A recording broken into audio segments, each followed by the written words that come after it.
Ok, ya estamos en vivo. Ok, entonces empiezo con las palabras de la presidencia por el ingreso del profesor Léna. Ok. Entonces, primero que nada, buenos días, excelentísimo señor Román Nadal, embajador de Francia en Venezuela, señora Rosa Pérez Álvarez del Servicio Cultural de Francia y el señor Stéphane Fecha, también del Servicio Cultural de la Embajada de Francia.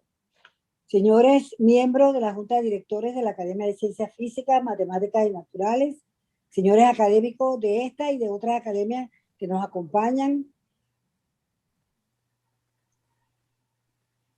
familiares, amigos, señoras y señores, bienvenidos todos. Quiero iniciar mis palabras felicitando al profesor Pierre Léna por su ingreso a la Academia de Ciencias Físicas, Matemáticas y Naturales como miembro correspondiente extranjero.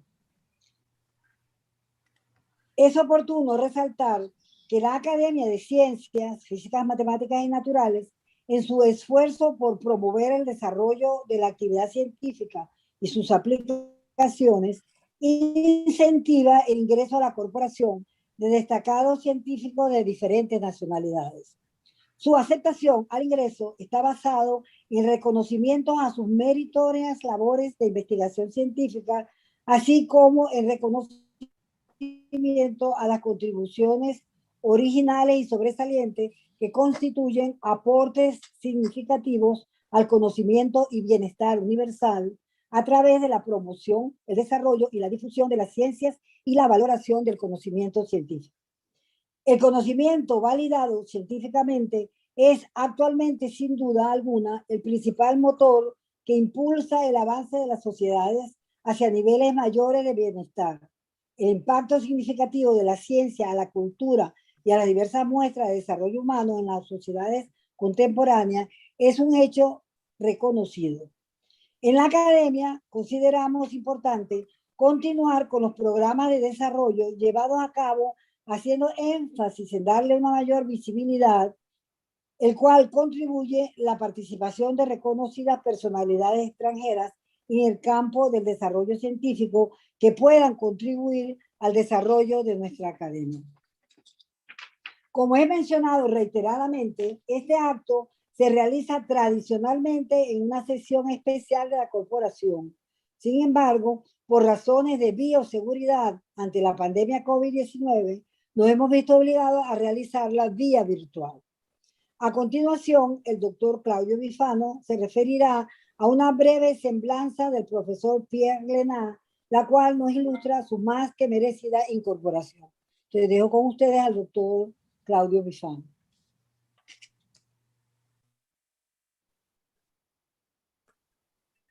Muchas gracias. Muchas gracias, Mireya. Dear Pierre, I want to express my gratitude to the Board of Directors for having requested me to welcome Professor Pierre Léna as foreign correspondent member of our Academy. It is a real honor for me to do so because beyond the merits that Professor Léna has as an astrophysicist highly recognized by the international community, there is something that I share with him, which is the passion for science education for children and young students. Pierre Léna studied at the École Normale Supérieure in Paris, and since 2004, he is emeritus professor at the Paris 7 Denis Diderot University and at the Paris Observatory. Se fue esto. Te oímos, Claudio. Sí, pero se fue todo el video. Te estamos viendo, yo te estoy viendo. Ok. Ok, te veo. Sí. Pierre Léna's scientific work focuses on infrared astronomy. With novel observation, he helped model the solar atmosphere at this minimum temperature. then switched to far infrared emission from molecular clouds in our galaxy. By adapting interferometry to infrared, he was the first with his students to apply it to star formation. This work led him to organize the European Very Large Telescope, a powerful instrument that is now operating in Chile. Professor Léna's curriculum vitae is impressive, and I confess to be unable to give a clear idea of its importance.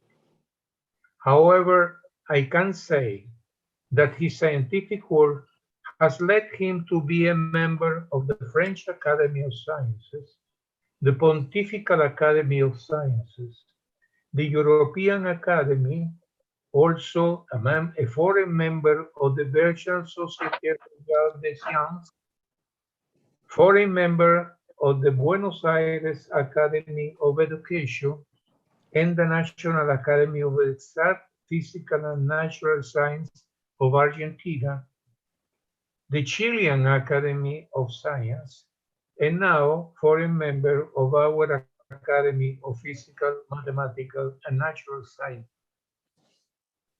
Professor Léna is Officer de la Légion d'Honneur, Officer de l'Ordre du Mérite, and he has received several prizes, as the Deslander and Henri Depardieu from the Academy of Science, the Maurice Perron Foundation de France, the Holweg Prize from the Société Française de Physique et l'Institut de Physique, the Janssen Medal given by the Société Astronomique de France, the Erasmus Medal of the European Academy, among other very important recognitions. He has been president of the French Society of Physics and has served as a member of the Science Ethics Committee at the CNRS and at the Ministry of Education and Research. Besides this, I want now to highlight Pierre Léna's interest in science education.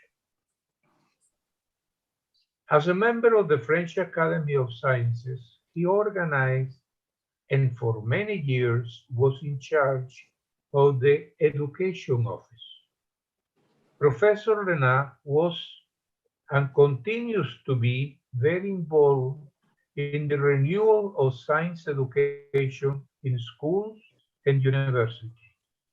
It can be said that he is the George Charpak heir of the educational program Les Mains à la Pâte, an active method of introducing science in primary schools, and in 1911 he became president of the Les Mains à la Pâte Foundation for Science Education, of which he is now currently honorary president.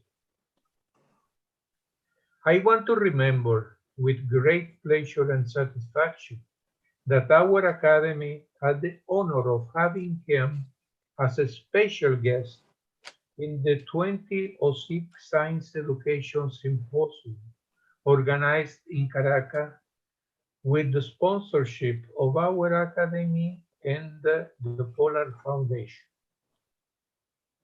When Pierre signed on behalf of the president of the French Academy of Science the agreement to support our science education program.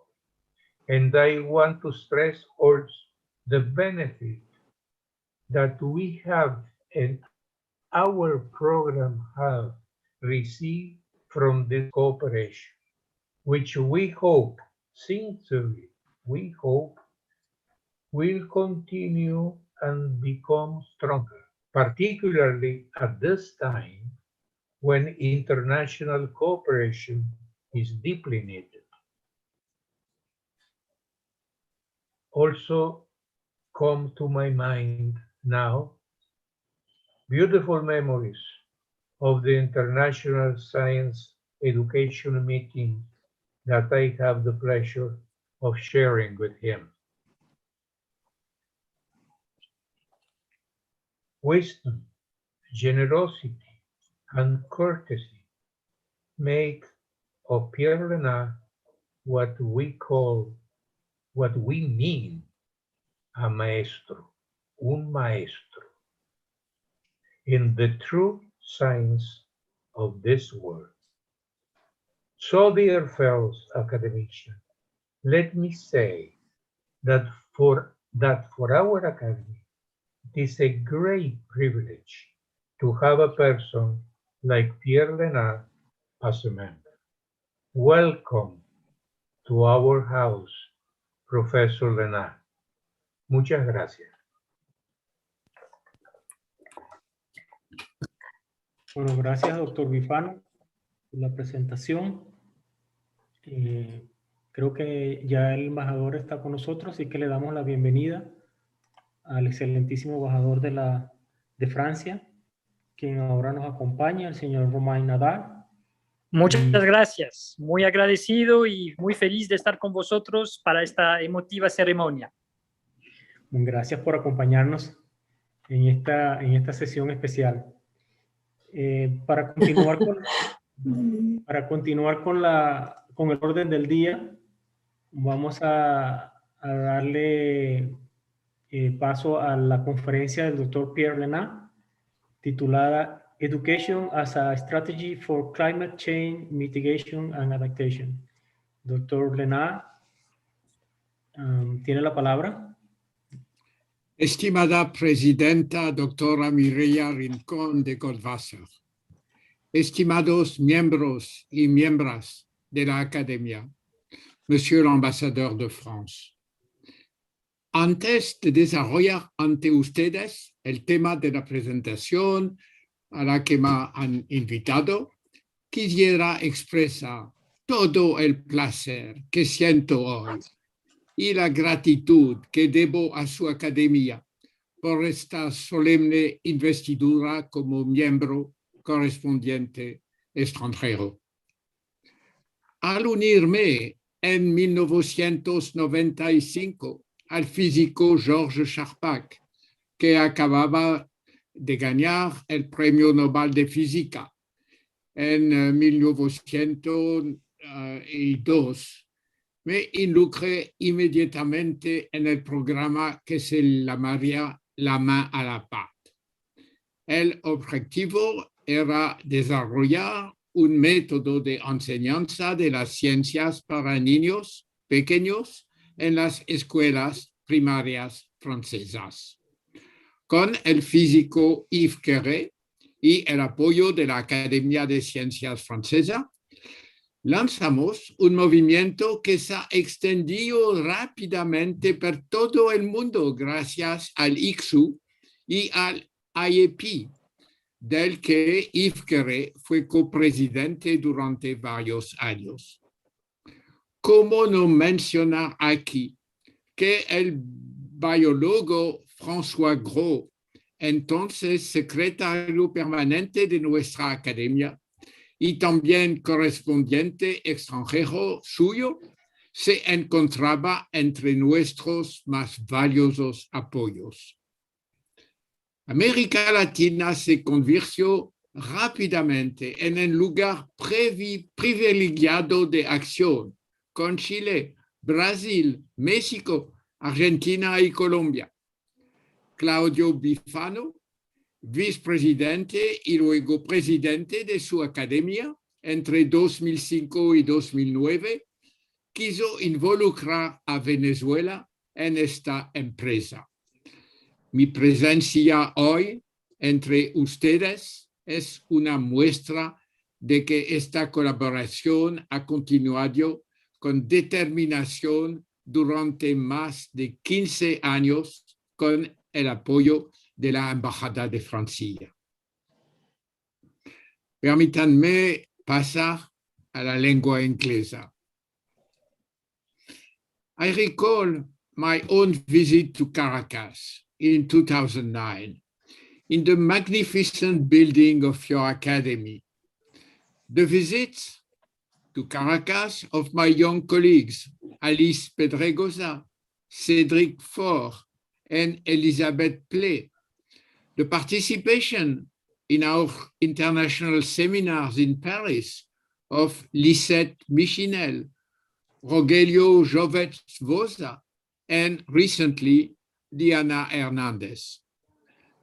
I would also like to mention the creation of your NGO, Education in Science, and the hundreds of thousands of children in your country whose teachers you have accompanied in order to introduce the joy of discovering the phenomena of nature, to reveal the happiness of the intelligence brought to bear on science, to support the curiosity present in all children, poor or rich.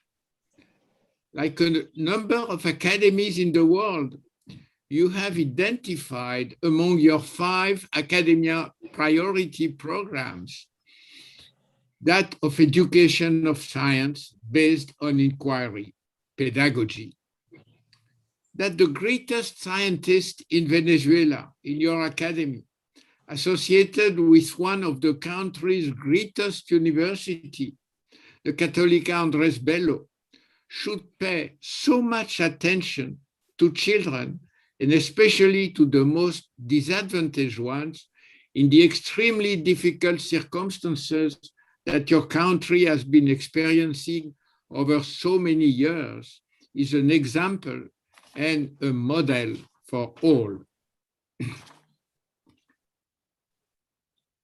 I would like to express, of course, my gratitude to your academy, to the members, to the president, but especially to Claudio Bifano for his unfailing friendship and for the link he has wished to maintain with us for almost 20 years.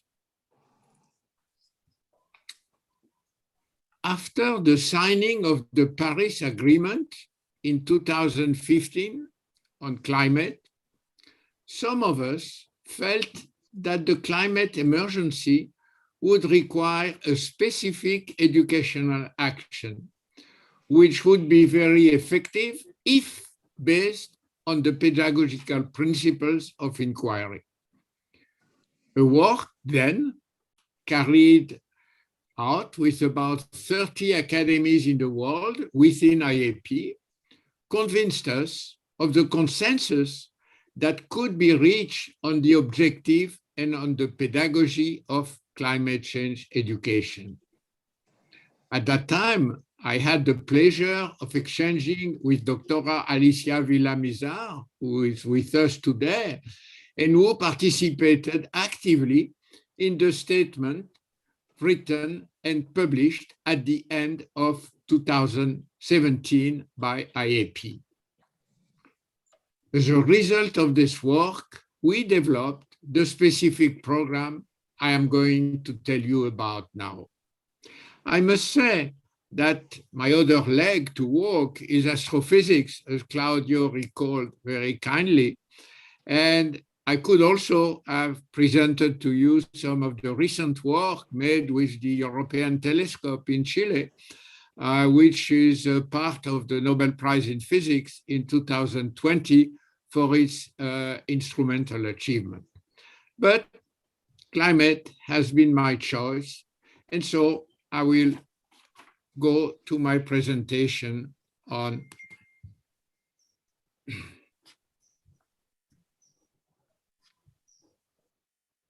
so I will share my screen. I hope it works. Here it is. Is it okay? Do you see it? Yes. Yes, Okay. yes, it's okay. Yes. Okay.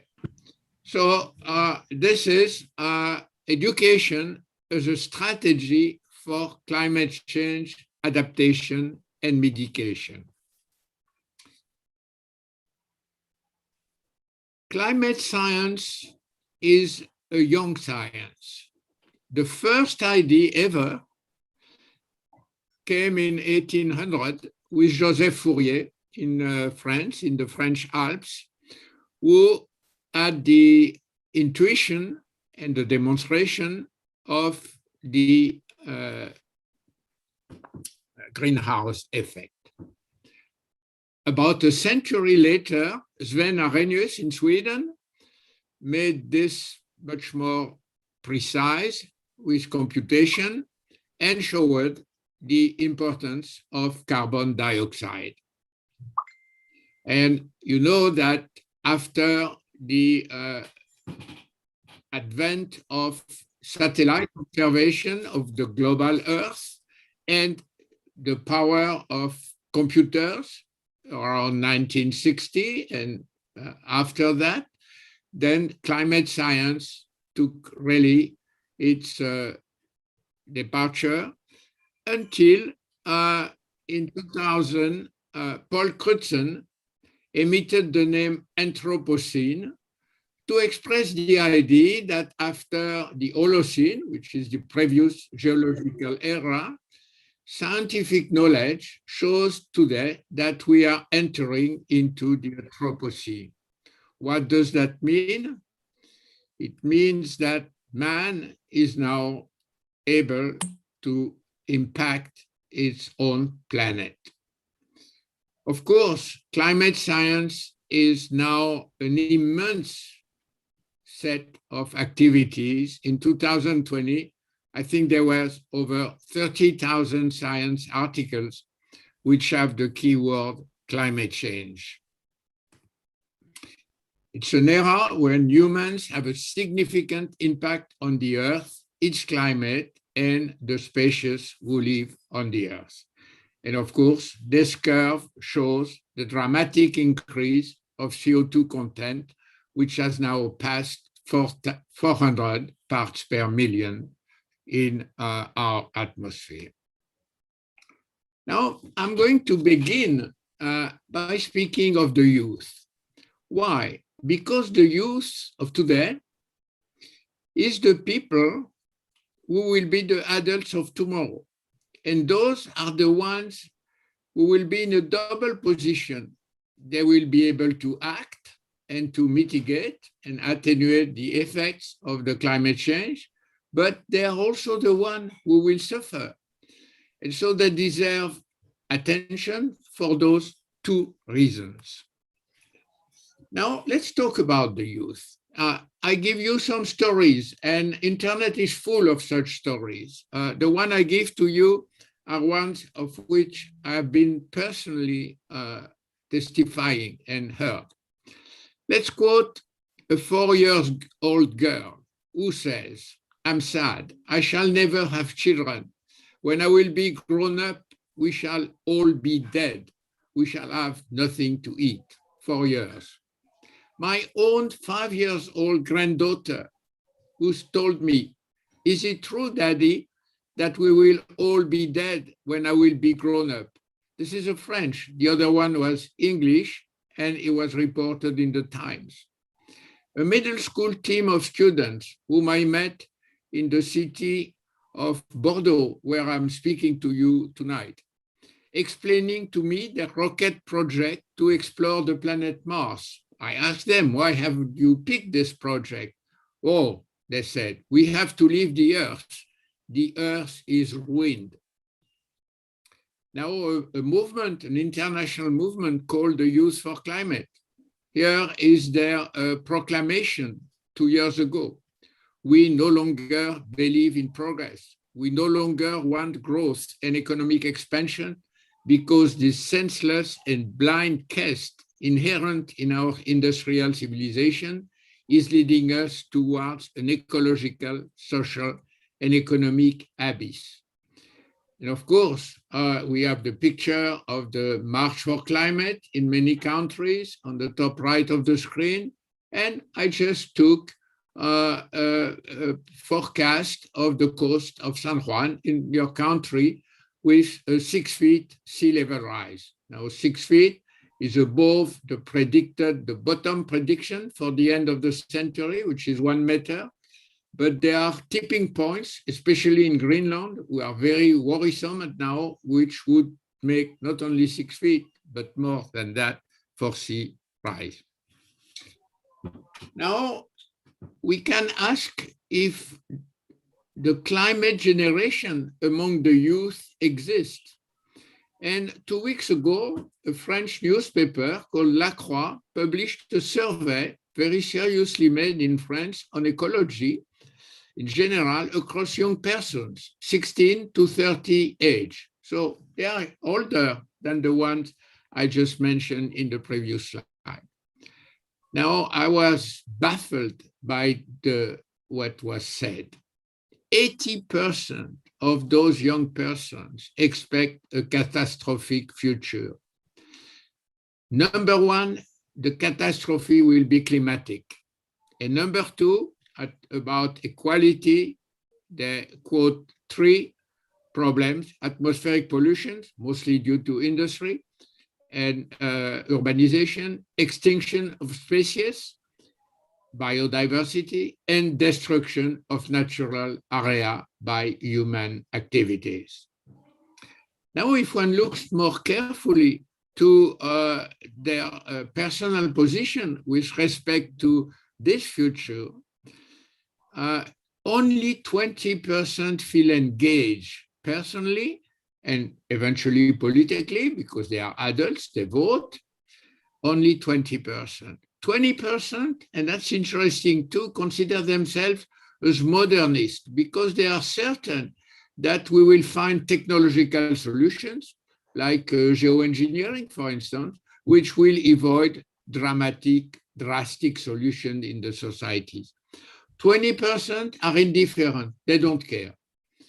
And 40%, nearly half of them, say, we know there is a problem, but we don't know much about the problem and we don't act because we don't feel engaged. So this leads to 2 points. First, how can we have a youth who, in the previous slide and in this one, consider with such negative vision the future where they will live?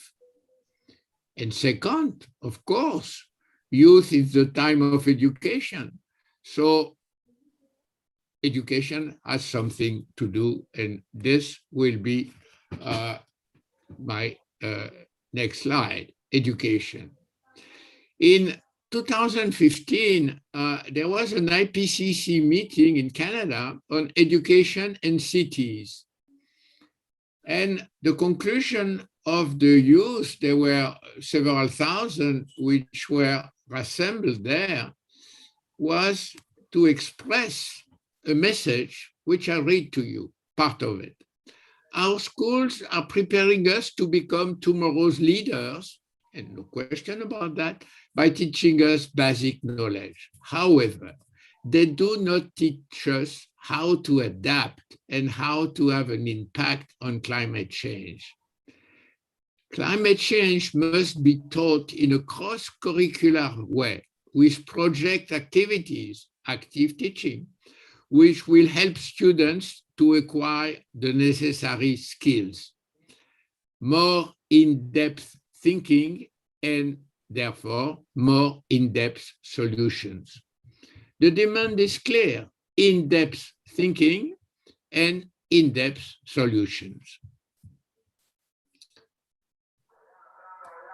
I like this message because it gave me and others working with me guidelines on what to do. And of course, there are signs of hope on climate change education. In 2015, the UN Conference of Parties, COP21 in Paris, adopted the Paris Agreement at unanimity. And the next year, 2016, this agreement was ratified by enough countries, over 50%, to enter into force. And this has its Article 12, which reads, parties shall cooperate in taking measures as appropriate to enhance climate change education, training, public awareness, public participation, and public access to information, recognizing the importance of these steps with respect to enhancing actions under this agreement. And I underlined in red, climate change education, because this is what the youth ask for. And this is what we owe to the youth, to give arms for their future, to prepare them for their future. There is a long way to go. In 2016, a year after, UNESCO published a remarkable book, Education for People and Planet, Creating Sustainable Futures for All. I will come back on sustainability in a moment. And in this document, there are many conclusions. I just note some of them. 50% of school curricula ignore environment in 70 countries, which is the fraction tested by the study. 66% at that time were ignoring climate change. I think this is changing now. 93% do not include these issues in teacher training, and this I don't think has not much change. One of the consequences, which is outlined in this report, is that most teachers do not know if climate change is a scientific fact or an opinion, a political opinion, for instance. This shows, and I will go to that teachers are key for climate education, but they need help. Now, this year, 2015, after the Paris Agreement, was also the year of a spiritual message from the Pope Francis. In the encyclical letter, Laudato Si, it's clear that he connects education and ecological spirituality. And this is an important message which the Pontifical Academy listened to. We had in 2016 a big meeting on children and sustainable development to deal with ecological education in a globalized world. This is available free online, and it was for me one important step in movement. The second step was a statement on climate change and education from IAP. I already mentioned Dr. Vilazar as participating to this statement. And this statement, which was underlined by the 113, signed, I would say, by 113 science academies in the world, made a few recommendations. Education for all, especially science education, is critical to understand and act on climate change. Of course, because of the global aspect of climate change, interdisciplinarity requires to adapt the inquiry-based science education to include social sciences. Third, the scientific climate community has an essential role to play to develop this education. And fourth, there is a specific need to fulfill, which I will develop. This is to elaborate on IPCC, excuse me for the misprint, summaries. You know, IPCC is making summaries for policymakers, which are aimed at politicians, economists, financial bodies, and so on, but are not adequate for teachers. So something has to be done to make resources and tools for teachers. And finally, but not least, the recommendation of caring for the poorest the most fragile and the most suffering ones, because they are the ones, the children and later the adults, who will suffer more for education. So now we can look what happens in United States. A study was made about climate change education. The question was, should climate change be taught in schools? And you see the reply is interesting because it has analyzed the reply, whether they came from teachers, from parents, and classified Democrats and Republicans. And you see that there is a great majority, this is in orange on the slide, more than almost 70%, which consider it has to be taught. So parents, teachers, and irrelevant of political opinion, since almost half the Republicans agree with the Democrats, consider it has to be done in schools. But when you ask the teacher, can you do it? Then the reply is more difficult. Those are the colors, yeah. And the reply is maybe, but how? And so let's now briefly explore the issues and challenges to implement climate change education in schools, in primary, in middle, in high schools.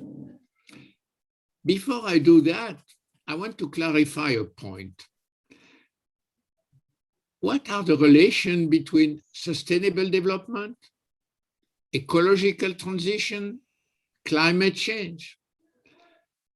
Sustainable development is defined in the United Nations Agenda 2030 as 3 goals: eradicate poverty, protect the planet, ensure prosperity for all. This is very holistic, very general, and of course, very good. But now if I look at details, because education needs details, we have 17 goals. Those are subdivided in 169 sub-goals.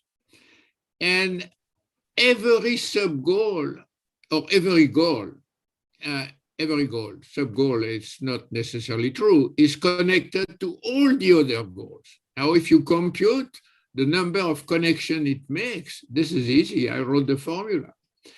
So this is also observed by the International Science Council, which in 2018 merged the scientific unions gathered in ICSU, that's art sciences, physics, biology, astronomy, and so on, and the social science, which were like philosophy, history, etc.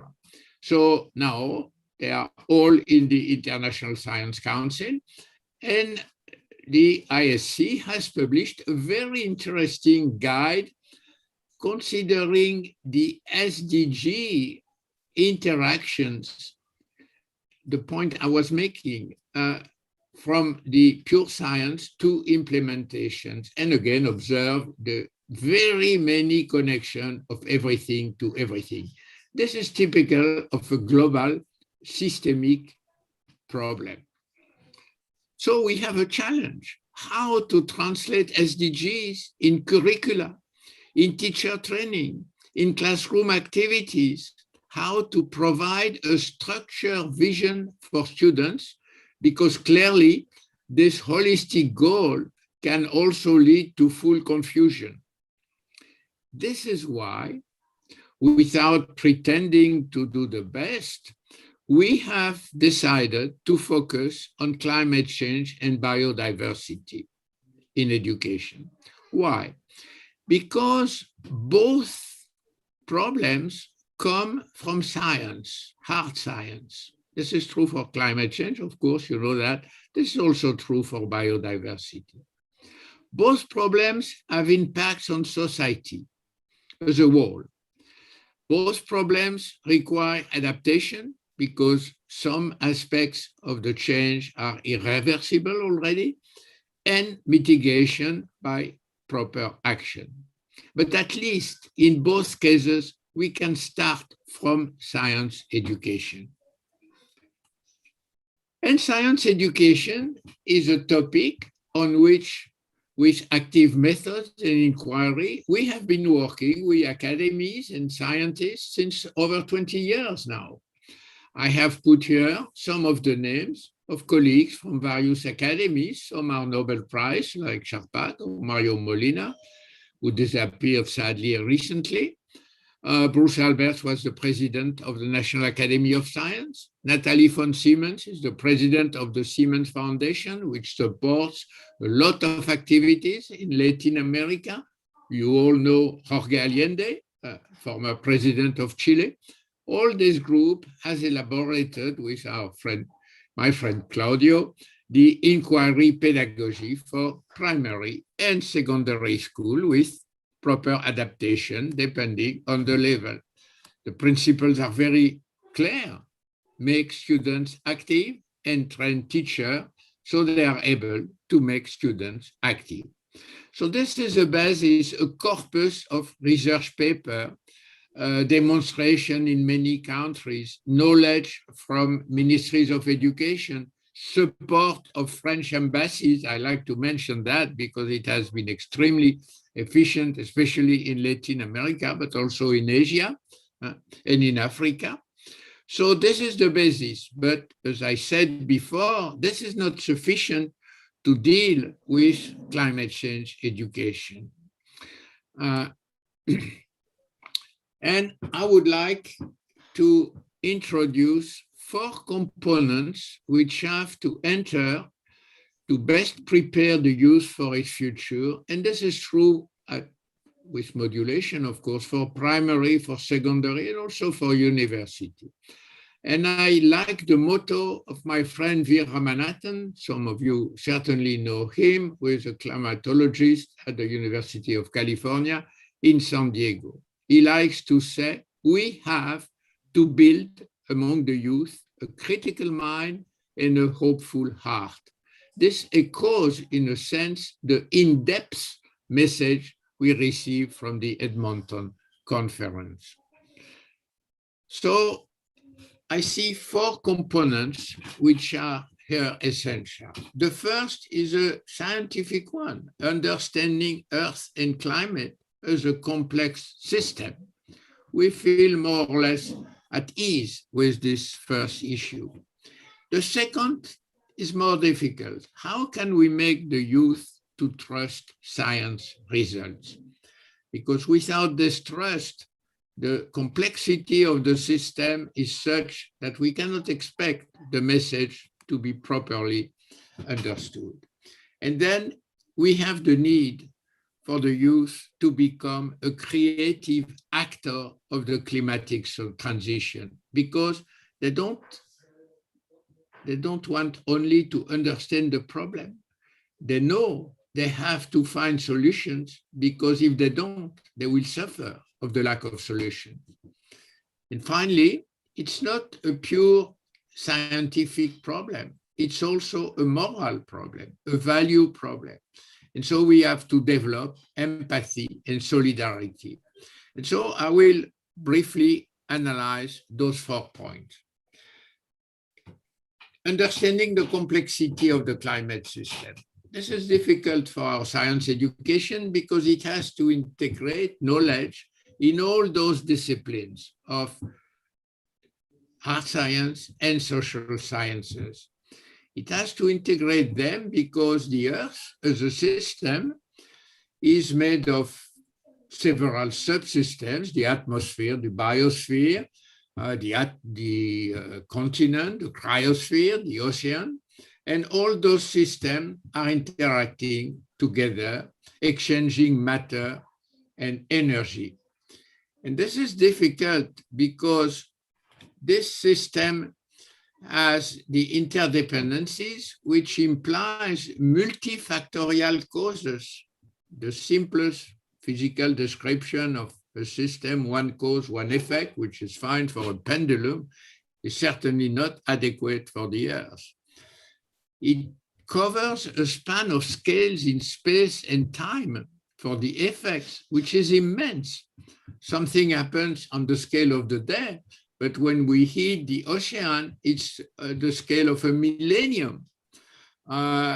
Something happens in the next kilometer, but it may have an impact across the Earth at 10,000 kilometers away, not to speak of the effect of the sun, of course. So this implies a feeling on the orders of magnitude. And all of us who have taught, we know that this is not so simple to give the feeling on orders of magnitude. To make the thing more difficult, this system had feedbacks, which are either positive with amplification or negative with stabilization. And this leads to non-linearities and to catastrophic events, points of tipping points, as they are called. Instabilities, catastrophes, phase transitions. And finally, part of that is the necessity to analyze the risk for humans, but also for all living species. You see that introducing this kind of thinking in a standard curriculum is not simple. Finally, there is the modelization, the projections and probabilities for the future, which are concepts which are very difficult to accept. I make a model which has parameters, and I give a probability to this model to happen. This conceptually, again, for teachers is difficult. Second point, building trust. Why do we need that? There are a number of research papers, very interesting, made at Oxford in particular, which analyze who the young students trust most. And the conclusion is that there are three partners which they trust. Social networks, because we all know they exchange a lot on that, their teachers, and scientists, more than their parents. Many young know that their parents do not know about the subject. But teachers come immediately after social network. We have to remember that.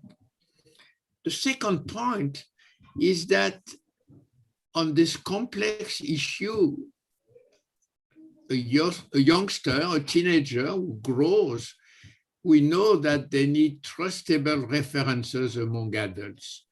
And they ask adults to be trustable. And it's a chance in a sense that teachers belong some almost immediately as the adults that the youth would trust. Now we have also the COVID, which has shown that people in many countries, including mine, lack the trust in science because they have observed for the first time science on its way. School usually teaches science which is well established. But here we have science on the very nature of science, which in many cases is, I don't know. I am searching, but I don't know. This is research. And so building this trust is very important. And we know that when we talk to youngsters on climate, who can I trust? The third point is, of course, agency, becoming a creative actor of the change. This is very important because we have to overcome the feelings I was mentioning at the beginning of my talk of being powerless, of leaving the sixth extinction, of having to leave the earth because it's wind, etc. So this feeling has to be overcome. This eco-anxiety, which is also called solastalgia, has to be balanced. It's there. We cannot do anything against the fact that it's there, but we can balance it with words and acts. The young girl who was saying, we will all die. it's important that she can express it. Of course, we can tell her it's not so bad, but the first thing for the primary school is to allow expression. They see climate demonstration on the radio, they hear conversation of parents which may be very worried, etc. Humility is not self-deprecation, it is the very principle of action. You see, this is why I quote Antoine de Saint-Exupéry, whom of course is well known in South America, because we have to be humble in front of the powerless of everyone individually for climate. But humility is not self-deprecation, it is the principle of action. We have to convey this to children. And finally, of course, the values, empathy and solidarity. This is to reduce the psychological distance of being powerless. It's to say that you have curiosity to the young children, you have generosity to the teenagers, you feel politically engaged or concerned by your future life, your future job for the young adults. This is very positive, and this is a motto for action, for understanding. So those 4 ingredients have to be part of climate change education. One of them only is not sufficient. It's not sufficient to understand the problem. It's not sufficient to trust only the discourse of the adults. It's not sufficient to do something in the school by being active on climate. It needs all of them. So now we can discuss the teacher's role and what can we do to help them. They are key actors, we know that, but they are unprepared to master the knowledge. That's obvious. They have knowledge of scientific disciplines in silo, while we have seen that all the disciplines are connected in the Earth system. They lack this systemic thought, which not only concerns hard sciences, but connects them to social sciences. And finally, ethical and political issues, which are present, are sensitive issues in the classroom.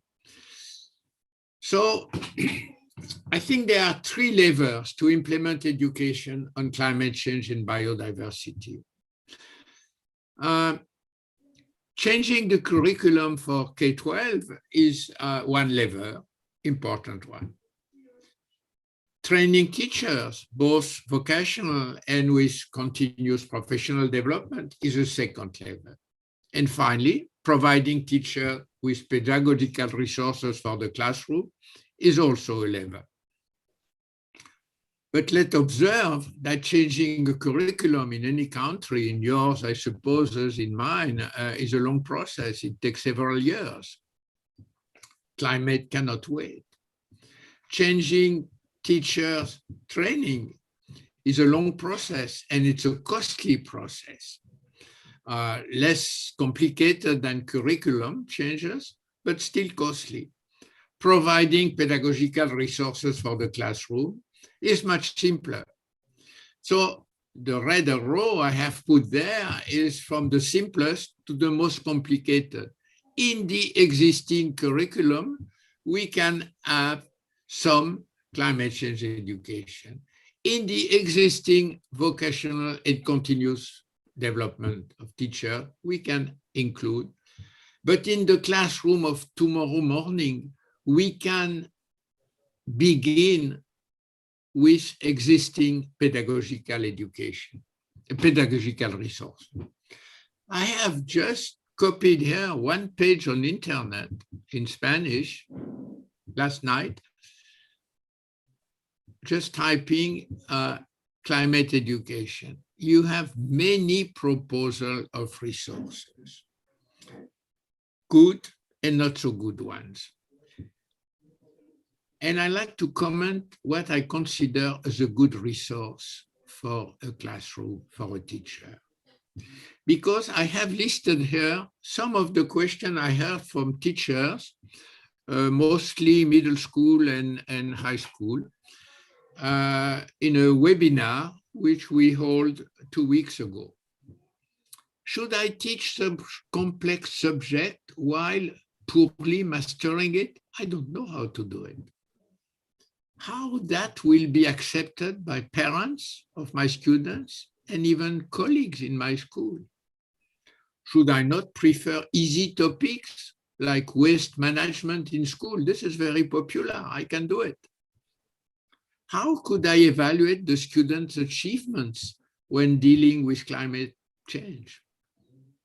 I feel terribly alone facing this complexity.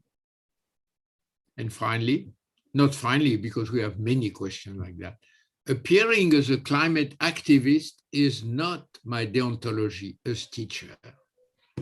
So we have to answer those questions. This is the reason why in 2018, we established the Office for Climate Education. It's a foundation based in Paris.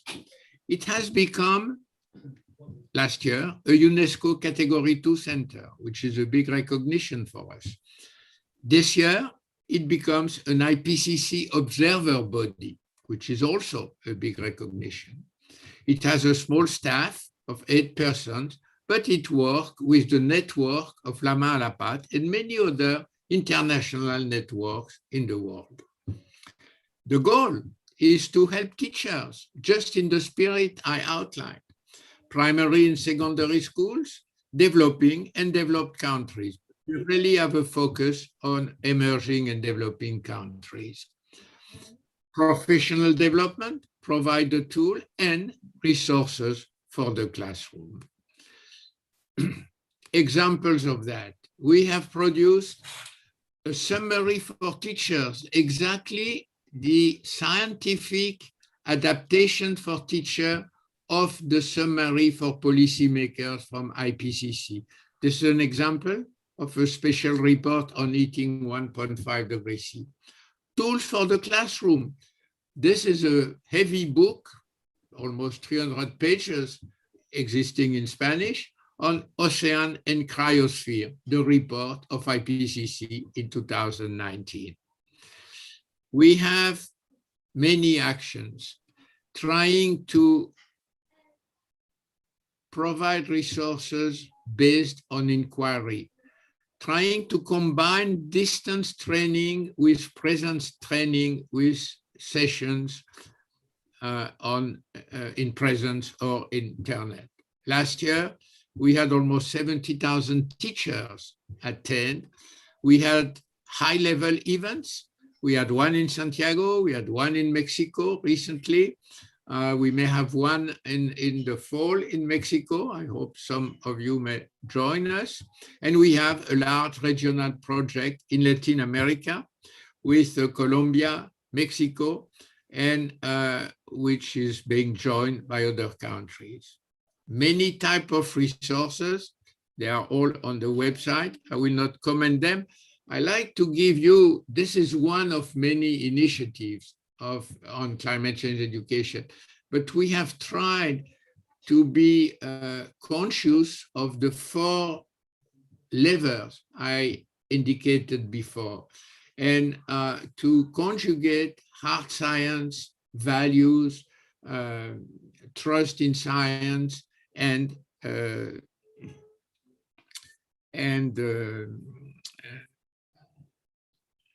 4th point I made. This is just an example of inquiry resources for teachers. Build a simple experiment on ice fusion. This can be done with young children in the school. Analyze the carbon compensation by planting a tree. This is more elaborate for high school, maybe. Using documents to interpret the carbon footprint of a distance made by car, train, airplane. Practice a simulation software. There is a very good software from MIT where we can change parameters, interpret scenarios, and their human impact.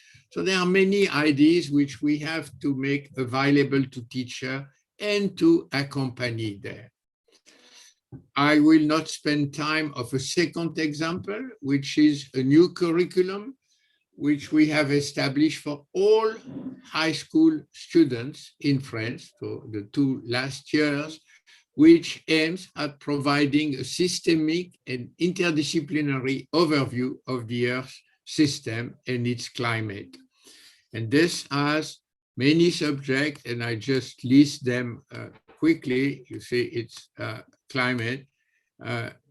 This is another example, this time for university. I didn't speak on universities, but I concentrated on primary and secondary school. But Manhattan in California has built a very interesting course for all undergraduate students of the campuses of University of California. And we are trying now to stimulate a similar effort in France. This is the course objective. Again, I don't detail it, but you may find it on internet. On Bending the Curve is the name. And of course, it has the main ingredients, you know, the perception of the science, the solutions, which involve, of course, choices, values, and action to the young people. Another example, which is different, comes from India. It has started in ICSU with a colleague, a friend from the University of Pune and the Academy of Science in India, which is producing educational resources for teachers to integrate climate topics across the curriculum. This is very interesting because this approach is not aiming at changing curricula. It's telling to the professor, to the teacher of geography, of physics, of economy, well, you can do something and we provide you with resources. And this is a collection of teaching aids, mostly for high school and university, which are produced. I come to my conclusion. I hope I have not been too long. We will have a COP26 next December in Glasgow, in Scotland. At the COP21, I mentioned the Paris Agreement, it's Article 12, and the first occurrence of climate education being called for. Since then, I've had several COPs where each time the education issue took more space than in the previous one. In the COP26, we are preparing a teacher day, where we want to gather teachers or distance connection with teachers all over the world to develop the ideas that I have briefly mentioned and to testify that something can be done in schools to answer the request of the young people, which were so clear in the introduction of my talk. I think this will close my presentation.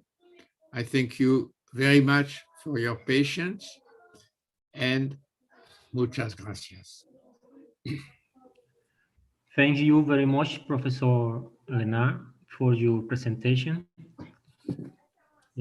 Seguimos el orden del día.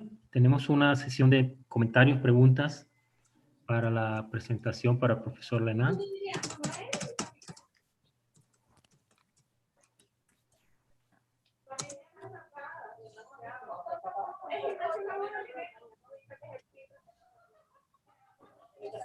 ¿Alguna pregunta, algún comentario para el profesor Léna acerca de eso? Ismardo Margarita Lampo tiene la mano levantada. Adelante, Margarita. Gracias, Flor. Okay, first of all, thanks for your talk. It's really interesting and it's a very, very complex theme in my opinion. And I think you pointed to some of these complexities that are not only scientific complexities, but I mean, it's on the whole realm of climate change. Many years ago, when scientists talk about climate change, it was like a strange language for non-scientists, and because scientists were talking about all these phenomena that were occurring, and the public wasn't able to understand or at least visualize, how these changes will come in time. As time has passed, I have the feeling that climate change is now in everybody's realm. It's in everybody's vocabulary. Everyone, quote unquote, knows about climate change. And in the climate change discourse, there's a mingle of concepts, of misconcepts, even political positions, and who knows what, that have sort of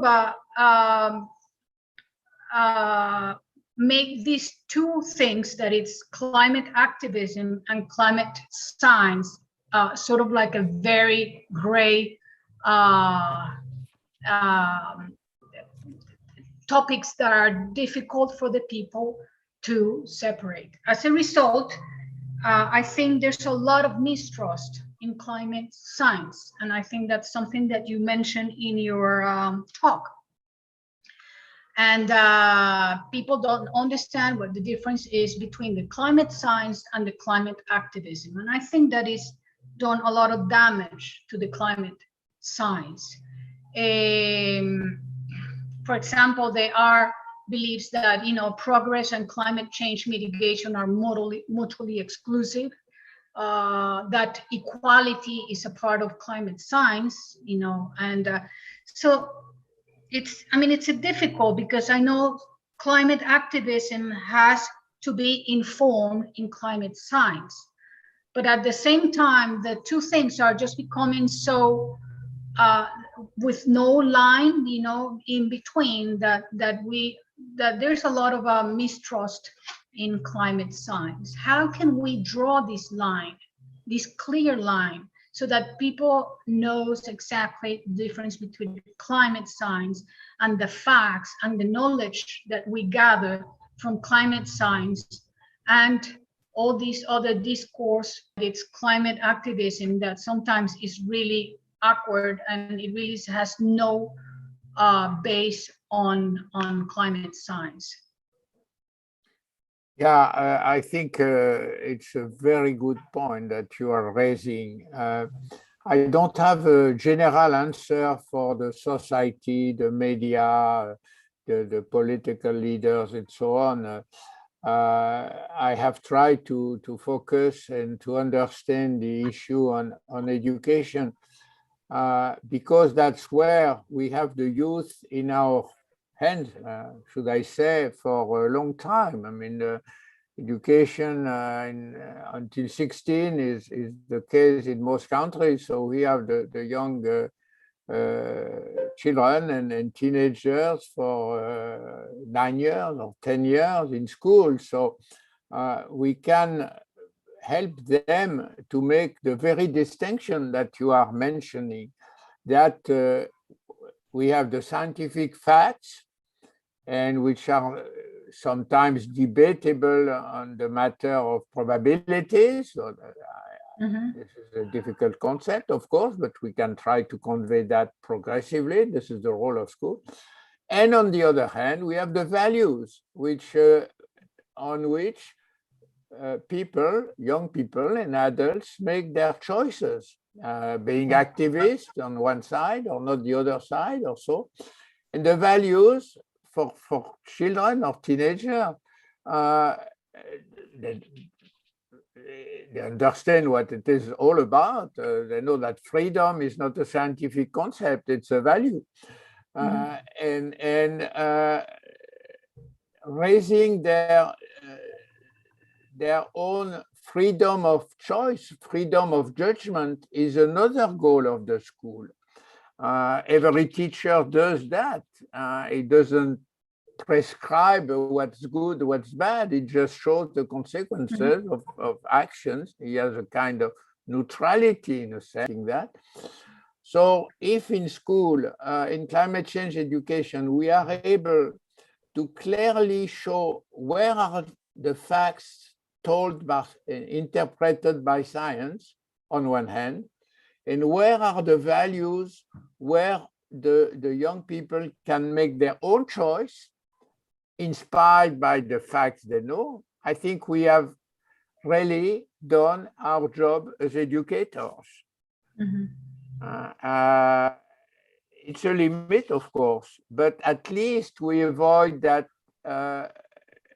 education becomes an ideology, and so many countries which have had in the past, and some still do, have dictatorship who want schools to only be used to enforce an ideology, but that's not what we want to do, of course. Yeah.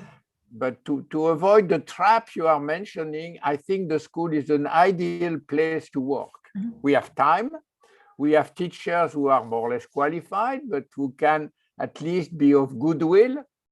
They love their students, so let's do it. Yeah, but as you said, it is a trap, and we have to be really aware of that. Absolutely, absolutely. You know, I just continue that on the point, on the point you underline here. I had a conversation with many teachers, high school recently, and they said, oh, I only limit my talk to the science. I don't want to speak about the projections because they involve a value choice. And as a teacher, I prefer to remain neutral. But that's not what the young people expect. They expect an adult to tell them which values considered worth the life, you know. So it's a difficult point. We have to face it. Gracias, doctora Lampo. ¿Otra pregunta? ¿Alguna otra pregunta, comentario?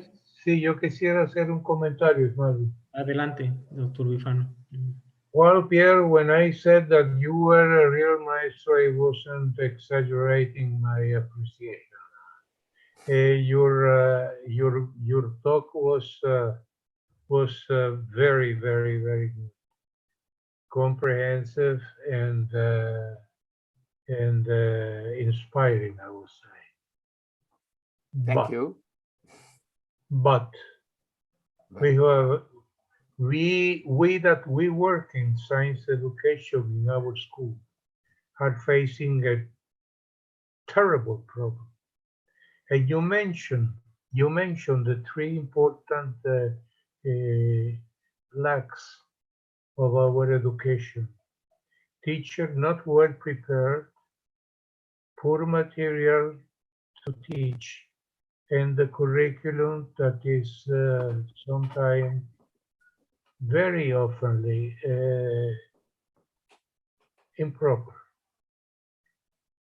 This is not happening only in Venezuela. This is a problem in all Latin American countries and also the Caribbean. Chile, we know that is making efforts to overcome these difficulties. Mexico, the same thing. And also maybe Colombia is doing something. We are desperately trying to maintain our program alive in very difficult circumstances. So we have focused our effort to the formation of teachers. It's very expensive, and it's a very long track task, but it's the only way to start. If we don't have teacher, we don't have education. And if we don't have the understanding of even of the scientific community, of the importance of topic like you are that you mentioned, we are in real trouble. And I'm not saying Venezuela, I'm saying Latin America as a whole.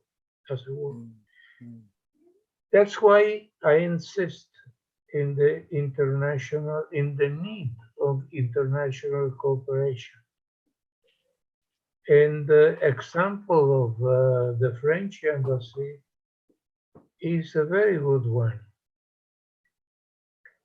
We need to strengthen our collaboration with international organizations to keep doing what we know have to be done as far as education is concerned. But it's a very difficult task that must be attacked globally. It is impossible for a single country, with all the difficulty we have, to have a change in the orientation by ourselves. In Brazil, you know that the science education program failed. Okay?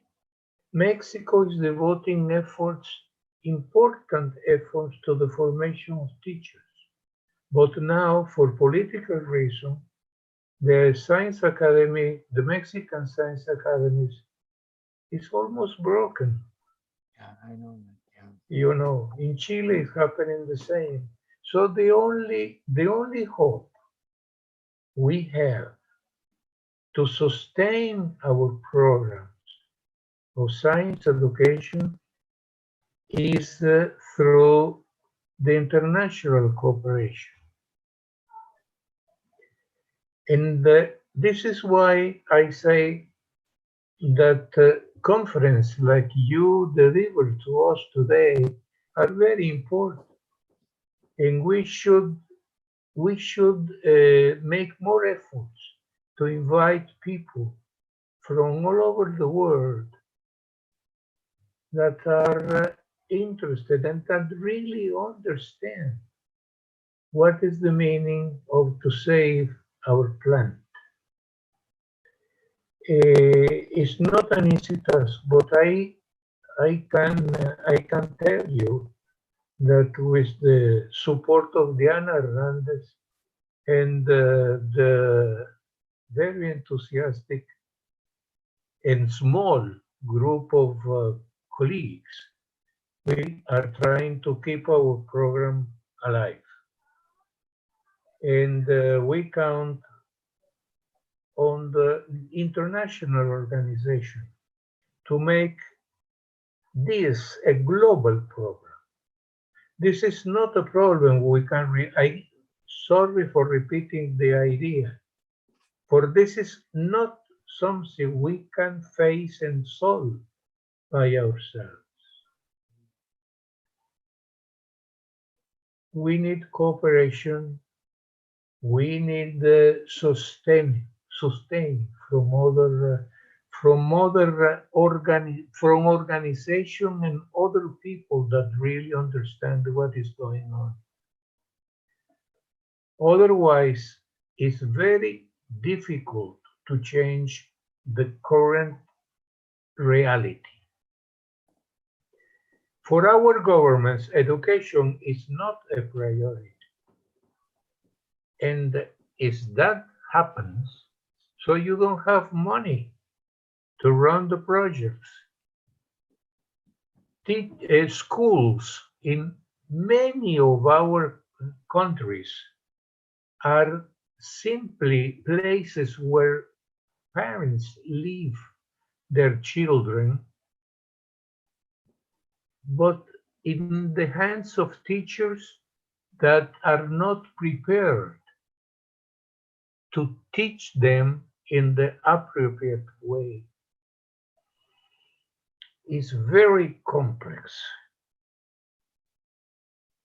And I feel that Llanos, for example, has failed with the project Science Education, Inquiry-Based Science Education has failed.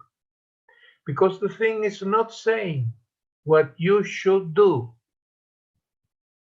The question is, how can I help to make it possible?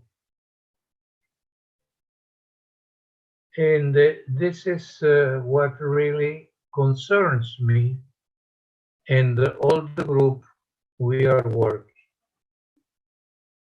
We are trying to do what we can with the university, the Catholic University, and with the pedagogical university. But our results are not enough, are not good enough. And this is the message I always give to our colleagues from other countries. Our problem must be attacked in a cooperative way. I don't know if you agree, and but be sure that we will continue working. No, I thank you for this message. I know it's your concern since a long time. And because I know that we have tried and we keep trying to maintain and develop international networks across Latin America. So our network for climate is a young one. It does not have immense resources, but we have been able to gather from an international organization which has something called Fonds Français pour l'Environnement Mondial, the French Fund for World Environment. And this fund is an international fund sponsored by United Nations.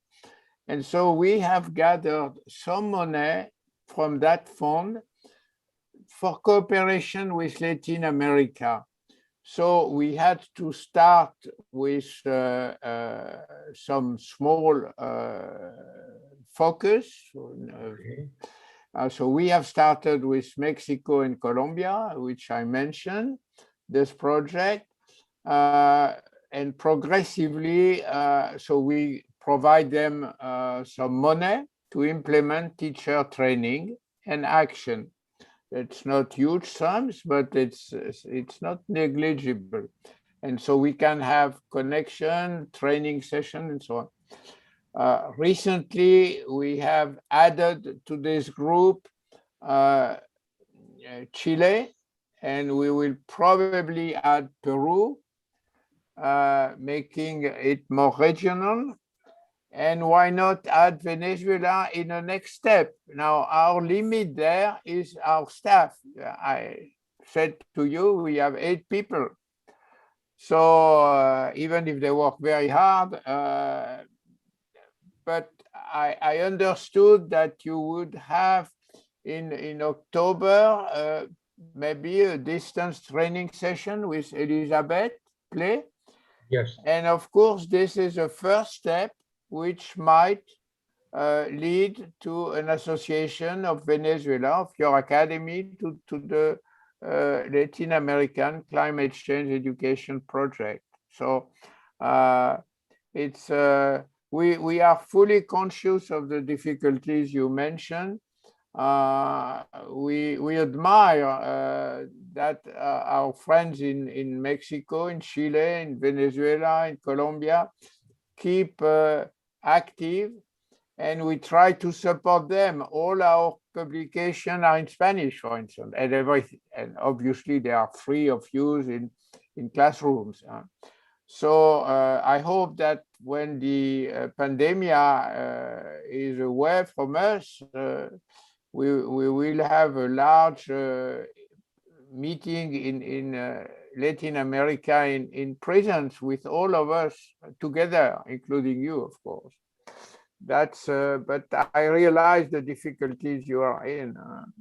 When the pandemic and the government. Gracias, doctor Bifano, por su comentario. Quizás tenemos tiempo para una corta Otra pregunta corta, digamos, porque ya tenemos bastante rato en la presentación y tenemos que continuar. Si hay alguna otra pregunta o comentario muy breve.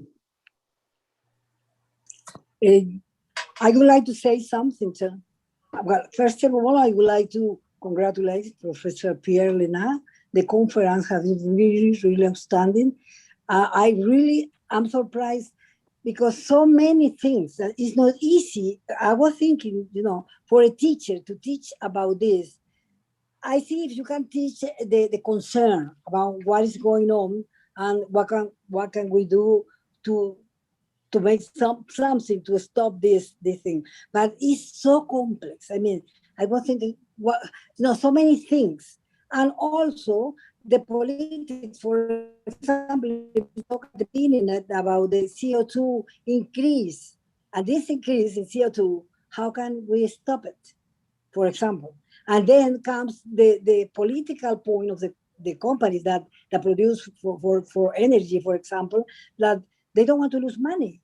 For them, it's important. There is a change, has been changing on what kind of energy to use, but it's really, really, really difficult.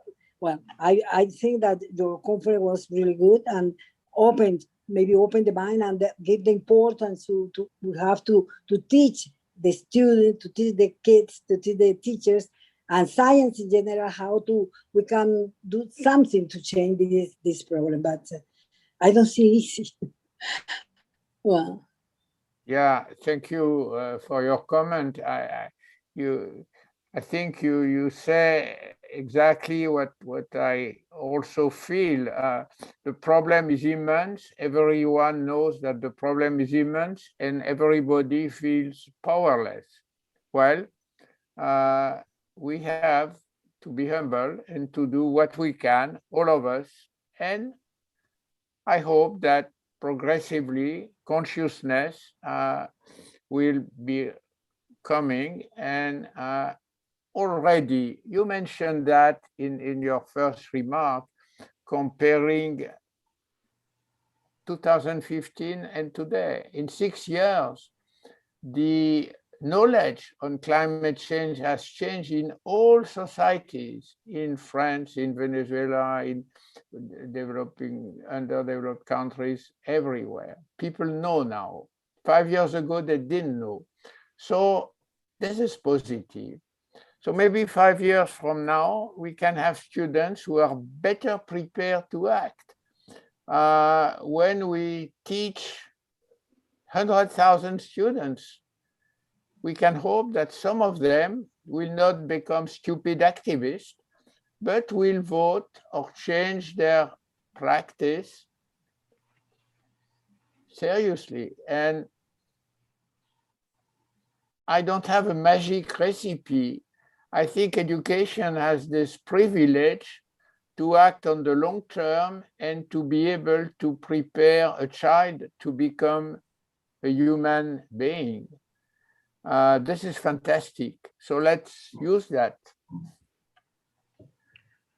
Yes, thank you. You know, let me tell you something. I was watching a movie about climate change and so on, and they show different places where, you know, it is going to be, maybe could be irreversible.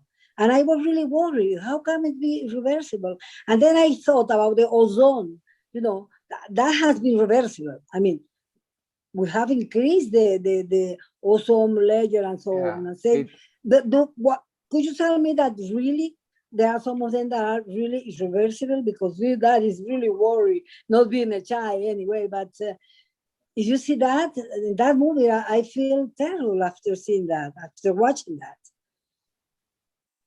Yeah, ozone was because they talk about the irreversibility of the situation. That made me, you know. I don't hear you well, so I just heard you mention ozone. Ozone was a much simpler problem, much simpler. One cause, one effect, cure the cause, stop the effect. We don't have this with climate, unfortunately. Gracias, doctora. Thank you very much. Thank you. Vamos a terminar acá con los comentarios para poder seguir con el orden del día. I should tell you, Professor Léna, the ambassador of France have to leave in the middle of your talk, but he was with us for the most part of it, I have to say. I am very honored by his presence, of course, and I understand he had to leave. Yeah. So now you will receive the foreign corresponding member diploma from good. our president, Dr. Gulwasser. So continuamos con el orden del día. Ahora se va a entregar el diploma de miembro correspondiente extranjero al profesor Léna. Paso a leer el diploma, paso a leerlo. Dice, Sí, la Academia de ya lo voy a Ciencias poner, Físicas. ya lo voy a poner. Ajá.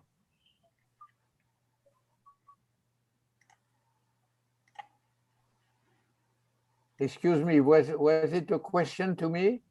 No. No, it's not No. a question, no.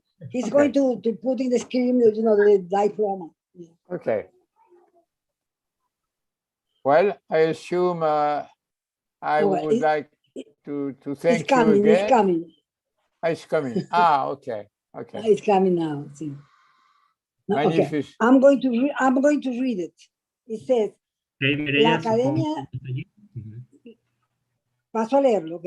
La Academia de Ciencias Adelante. Físicas, la Academia de Ciencias Físicas, Matemáticas y Naturales, atendiendo a la ilustración, méritos científicos y demás circunstancias recomendables que distinguen al doctor Pierre Léna, ha tenido a bien elegirlo en la sesión del día 15 de junio del 2011 como miembro correspondiente extranjero en Francia. Y para que pueda hacerlo constar, se expide este diploma firmado por la presidenta y refrendado por la secretaria y autorizado con el sello de la Academia, dado en Caracas a los 30 días del mes de junio del 2021. Yo tengo aquí unas palabras en francés que le voy a decir al final al doctor Léna, que dice: La Académie des Sciences Physiques, Mathématiques et Naturelles a le plaisir de compter le professeur Pierre Léna, membre correspondant étranger.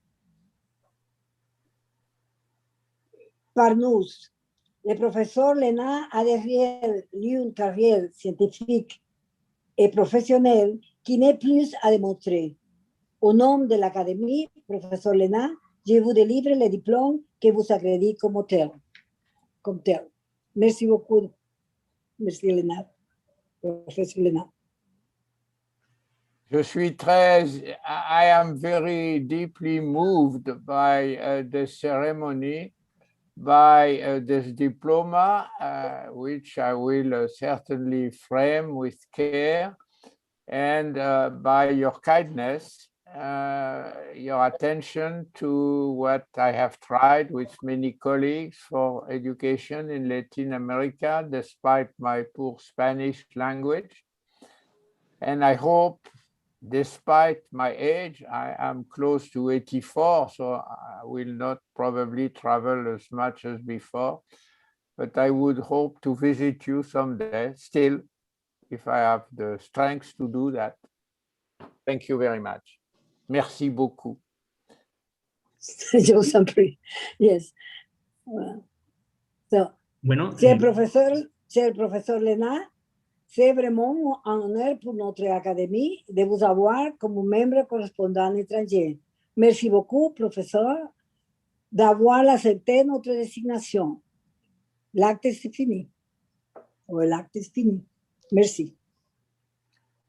Well, Professor Léna, you are very welcome to our academy. Thank you. Muchas gracias. Este era el último punto del orden del día, doctora Gulwasser. Imagino que bueno, pongamos los videos para que nos vea el profesor Léna aplaudiéndolo. Bueno, muy bien. ¿Ok?